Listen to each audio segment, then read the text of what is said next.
ఆంధ్రప్రదేశ్ ఉప ముఖ్యమంత్రి జనసేన అధినేత పవన్ కళ్యాణ్ పలు ఆరోగ్య సమస్యలతో ఆసుపత్రిలో చేరారు. శనివారం హైదరాబాద్ అపోలో ఆసుపత్రిలో పవన్ కళ్యాణ్ పలు వైద్య పరీక్షలు చేయించుకున్నారు. స్కానింగ్, సత్సంబంధిత పరీక్షలు నిర్వహించారు. రిపోర్ట్స్ పరిశీలించిన వైద్యులు పలు సూచనలు చేశారు. మరికొన్ని వైద్య పరీక్షలు అవసరం ఉంది. ఈ నెలాఖరు గాని మార్చి మొదటి వారంలో గాని మిగిలిన వైద్య పరీక్షలు చేయించుకుంటారు. 24వ తేదీ నుంచి మొదలయ్యే బడ్జెట్ సమావేశాలకు పవన్ కళ్యాణ్ హాజరవుతారు అని జనసేన పార్టీ తన అధికారిక సోషల్ మీడియా ఖాతాలో వెల్లడించింది.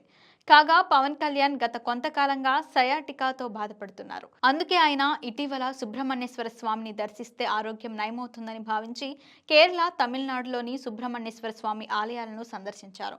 అంతేగాక ప్రయాగ్రాజ్లో మహాకుంభమేళాకు వెళ్లి త్రివేణి సంగమంలో పవన్ కళ్యాణ్ దంపతులు పుణ్యస్నానాలు ఆచరించారు. కుమారుడు అకిరా కూడా వారితో ఉన్నారు. అయితే సుదీర్ఘ ప్రయాణం అనంతరం పవన్ కళ్యాణ్ తాజాగా ఆసుపత్రిలో చేరడంతో జనసేన పార్టీ కార్యకర్తలు, ఆయన అభిమానులు కొంత ఆందోళన చెందుతున్నారు. పవన్ కళ్యాణ్ ఎలాంటి అనారోగ్యం నుంచైనా త్వరగా కోలుకోవాలని ఆయన అభిమానులు సోషల్ మీడియా వేదికగా స్పందిస్తున్నారు. పవన్ కళ్యాణ్ బాగుంటేనే తాము బాగుంటామని కొందరు అభిమానులు నెట్టింట్లో పోస్టులు పెట్టడం గమనార్హం.